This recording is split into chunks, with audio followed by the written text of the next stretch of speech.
Welcome to LCS Talks. I'm Berkeley Glazer. I'm the principal of Langley Christian Middle School. With me today, I've got Eric Bilinga, who is our IT manager.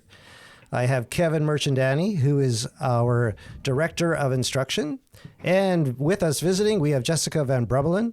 And Jessica is a computer science PhD candidate at MIT who's passionate about empowering learners with technology to solve real-world problems. Welcome, Jessica. Thank you. Good to be here. All right. Well, we're going to just jump off the dock here and get you to just talk. Tell us about your God story. Yeah, such a good question. So I grew up in a Christian home.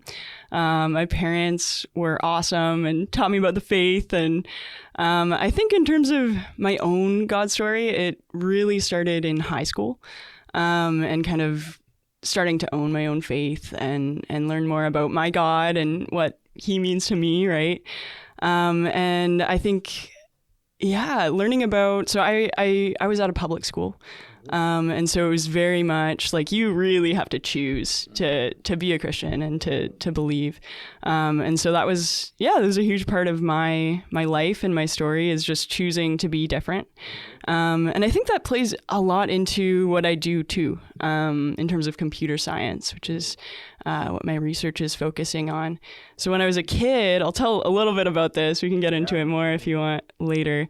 But when I was a kid, I was a little different. I loved like playing with Legos and playing with calculators, pulling them apart, and like Hot Wheels instead of dolls, right? And as a female, I was kind of bullied for that. Like it wasn't the normal thing to be interested in.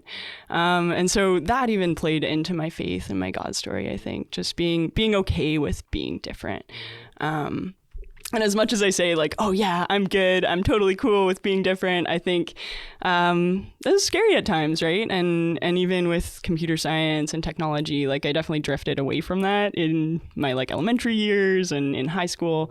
I didn't learn how to program until like after high school. And I think for a lot of kids nowadays, they get to learn right away in high school, which is really cool. I don't know, do you guys have like computer science? You do? Middle school we're starting. Yeah, yes. elementary actually too. We've started up a STEM program in elementary. So, no way. Yeah, that's fantastic. Cool. Yeah. So that's a little bit about both God and what I do, and I think a lot of what I do too is like kind of hooked into who I believe God is and what Jesus has done in my life and how that's where I feel loved is like by God, by my family. And I think what I want to do with my life is to like share that love and also do it with technology, which I'll talk about a little bit too. Yeah, thanks for sharing that. You've got a really cool connection to LCS. Do you want to tell us a little bit about what that is? Absolutely. So my Oma, I call her, my grandma, Wilma van Brummelen, she was a kindergarten teacher here. I think from 1988 to 2010, which is really, really, really amazing. Yeah, she would have taught a lot of my old high school friends. Yeah.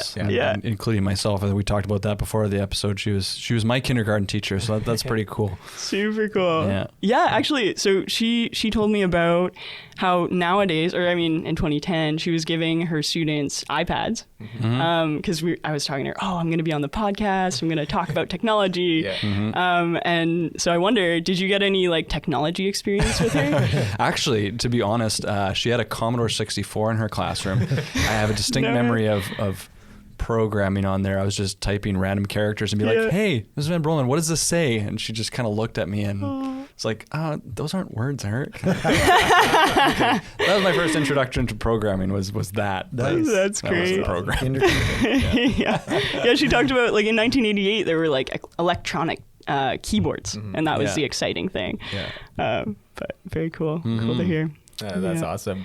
So you're a PhD candidate, you're at MIT, pretty amazing, you're almost done your journey. What's it been like for you to engage in the world of deep thinkers, to have these rich conversations about faith and spirituality and tied into science? What's that been like for you and how have you navigated that? Yeah, such a good question. I think when I first came to MIT or like went to visit days, I was really kind of afraid of the culture there, especially being from the West Coast. I grew up in Kelowna, small town, kind people, and just kind of had imagined that people from Boston would be like very intense and kind of scary to talk to.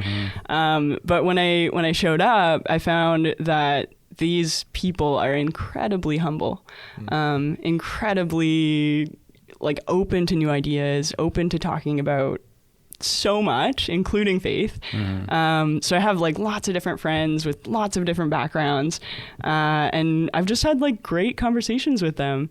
One of my really good friends is an atheist, and we talk about God and why I believe and why he doesn't, and it's just, you know, fascinating conversations and a beautiful place to learn about other cultures. I think it's a very international community, which is really, really cool, very diverse. And I think one thing that has been really, really cool to see is just how hungry people are there. They're kind of at the top of their field. They're doing all this engineering research, and yet they want something more, I think, like all of us do, right? And so there's this one seminar series that goes on, I think every year. I don't know if they've been doing it during COVID, but most years, that's called Reason for God. Interesting. And it's where like professors and other people, other staff at MIT just talk about their reason for God and their reason for believing. Cool. And it's crazy. Like these seminars are just packed out. Wow. Like it's incredible. And just really cool to hear different perspectives and learn from these people too. Yeah. So do you ever find it conflicting to be a Christian and a scientist? What is that like, being in that space of still having people that come from different perspectives? How have you been able to navigate being both Christian and a scientist? I think for me, it's almost been the opposite of conflicting. I think as I learn more and more about science and realize how incredibly complex it is, it really just gives me more reason to believe what I believe. And so I think I remember in first year sciences, so I started out in sciences, moved to engineering. First year sciences, I took this biology course, and it was super, super cool just to learn about, you know, the cell and plants and animals and whatever. And at one point in the course, I remember the professor saying, this is all we know about this topic. There's nothing more that science can explain. Like, we don't know why this happens, but that's all we know. So we're going to continue investigating and doing research. And so it's interesting. Like, I think in high school, it almost feels like sometimes that science is everything. It can explain everything, but it really doesn't. Like, it's just an investigation of the world we live in. And something that really kind of supports my faith for me. Some people see it and they're like, oh, you know, this could have just been created randomly, and, you know, that's fair, but it truly, just the complexity, and also being an engineer and like seeing, you know, how difficult it is to build buildings, for instance, and then how like a tree can just grow out of the earth from this tiny seed, right? And be stable for like hundreds of years is incredible. Yeah, Berkeley, I remember you saying that to me before too, because you did your biology, your learning in biology, and I remember when we were in Africa, you mentioned much the same thing, the complexity. Just there's no other explanation for why just things are. Master designer, master engineer, and it just affirms, you know, that God that did create. Yeah. So, being that we are a high school. Your research, as far as I understand, is AI. What are some of the things we should be thinking about as a school when we're engaging in learning about AI? What are some of the ethical implications that we might have to consider? Yeah, super, super good question. So I think in the past few years, I think it's kind of becoming common knowledge that these AI systems can be biased. And I think that's incredibly important to talk about. I think about a friend of a friend who is working in the MIT Media Lab. She just graduated, actually. Her name's Joy Bulamwini. And when she first started her PhD, she was looking at computer vision algorithms, so facial recognition systems, this kind of thing, and kind of using like out-of-the-box systems that other people had built. And it turns out that these systems couldn't recognize her own face. Like it just really? just nothing, zero. Yeah. Wow. And she's a Black woman. Yeah. And because these systems were trained by people who didn't look like her, who would just like naturally use images that are probably similar to them, the system like didn't recognize her, which was like incredibly sad and unfortunate. But the thing that she did was actually go on to kind of change the AI landscape and talk about this, ethical, unfortunate situation, and actually make sure that big companies know that their systems that they have created are like biased and don't recognize, the diversity that is out there. So I think talking about bias, talking about how these systems aren't like the old systems, like a calculator, 1 + 1 = 2. Totally. But now you have these systems that were trained on human data. So one thing I love bringing up with the students I work with, so I kind of do AI education for K through 12. And one thing I love just talking about with the students is like, what if I created an AI system to grade their papers, like their essays? Would that be okay? Yeah. And if I fed it all of this information from like many, many teachers who graded essays, and let's say it picked up on the fact that Kevin does really well on his essays, it might literally just recognize. So what AI is like a pattern matching system. And so if it recognizes that Kevin is consistently getting A's, it might just see that like, oh, I'm going to give A's to all the Kevins in the world. Like it might be biased that way, right? That could work in my favor. What about Berkeley? Right? B for Berkeley. Yeah. So it's an interesting topic, and I think it's just so important for people to understand that in order to be responsible users and also creators of the technology, because they're already creating systems. Like, so what I'm a part of is this lab called App Inventor. So kids can create their own apps and send it out into the world, which is really neat. I also specifically work on conversational agents, which is kind of like anything that works so that you can talk to a computer and it can talk back to you in natural language. So like that's when I call TELUS and try to go through their system and they get booted all over the place, that sort of thing. That is a very simple version of it. Yeah. Well, I hope I get your version someday. Yeah. And I think the kind of state of the art right now is like Alexa and Siri and these systems, which honestly aren't that great yet. And they can be biased too. So they like historically have been hugely biased against female voices, just because they've been trained on male voices. So again, just like learning about these AI systems, realizing that they're different, that they can have biases, and just trying to also like aim for diversity, aim for making these systems better. So what do you see as like the positive thing? Like if we're teaching our kids, what is the positive that we can take out of AI? What are the things that we can hold on to and say, no, this is good for human flourishing? Absolutely. Yeah. So that's also something that I love to work on with kids, because they can just envision amazing worlds and amazing futures. And so something I do is ask them, hey, like what kind of conversational agent would you want to see in the world that could help people? And often they'll be like, oh, mental health agents, or like recycling helper agents. So helping you sort recyclables. And kids have made these too, which is really, really cool to see. I remember one student who created this agent that actually helped, I think it was either his mom or her grandmother who had trouble remembering words. And so it was like this synonym finder to help her remember words. That's great. Which was really sweet. Yeah. So I think there's so much opportunity for good with these systems. And we just have to be really wise about what we create and how we do it. Yeah. Maybe if you could tell us a little bit more about your research. I loved what you'd shared with us even before we were chatting here. And what does it look like to encourage some of the things that you're talking about, learning about in the school community kind of context? Yeah, so I can talk a little bit about my most recent study. It hasn't been published yet, so I'm still kind of working on the results there, but I've gotten some results. But I got to teach kids as well as their parents how to create conversational agents, and talking about, ethical implications and everything too.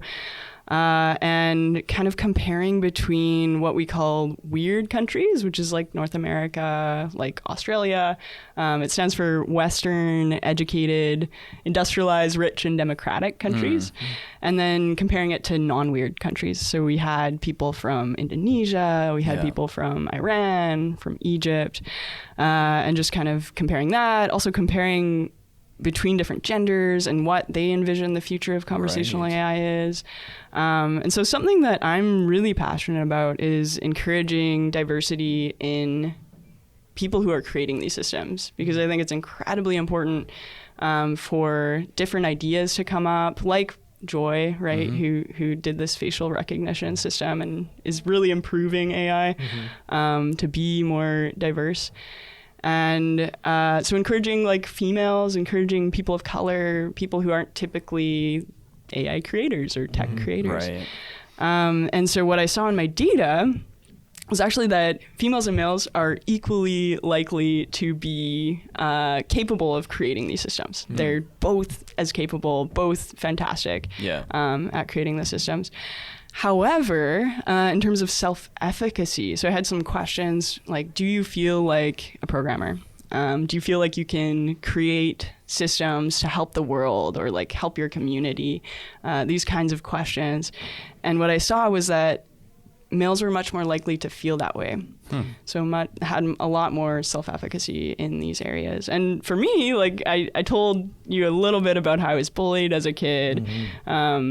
I think it makes a lot of sense because, when you're in an environment that isn't encouraging you to do these types of things, encouraging you to program and be a technical person, you just don't feel probably as likely to be good at it. Yeah. So how do we get girls to be thinking about the importance of AI tech and going into programming, going into computer sciences and thinking broadly about their capabilities? What would you encourage them and our female students at the school? Right. Yeah. I think for me growing up, huge part of it, part of why I felt okay and good about doing these technology things was because of my family and just the encouragement of other people who saw that I could do it and just encouraged me in that way. So I had, my dad would help me with different projects. He'd be like, oh, do you want to learn some software? So I'd learn like Photoshop and Flash programming and different things like that,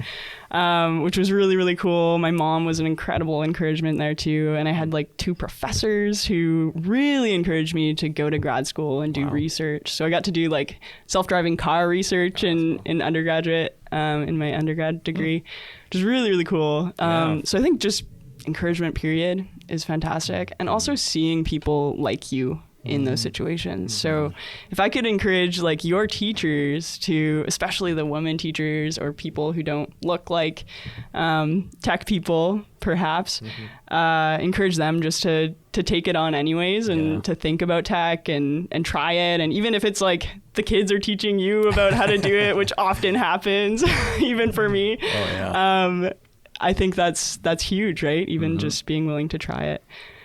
Yeah, you bring up a great point. And just last year, we started with introducing robotics in our STEM program, even so like awesome. In grade 5 and 6 and 7, and to get all the kids to take it. So it doesn't matter about gender, doesn't matter about anything else. It's just you're all taking it, and you're all going to be exposed to it. And then I think you're onto the right track there, Jessica, is that's to bring in females to empower and to just influence as well. Oh, that's awesome you're doing that. I would have loved that growing up. Oh man, so would I. I mean, I'm kind of jealous of what the kids have now. It's just awesome, but it's a whole new way of thinking, right? Like it teaches you to think using a different subset of brain there. It's great. Yeah, totally. Yeah. So Jessica, it'd be great to hear some of your encouragement, recommendations. We often ask our participants to tell us a little about how we live in wisdom and follow Jesus more closely. So would love to hear what you would have to share with us in terms of living some of these things out in our teaching practice, in our school community, and as we support all of our learners in our context. Yeah, definitely. So I think first thing is being an informed and responsible user of the technology that we have. And I think as Christians, as people who know Jesus and his love, we're kind of called to a higher standard to be, love in this world and to really think about what we're creating and using and doing that well.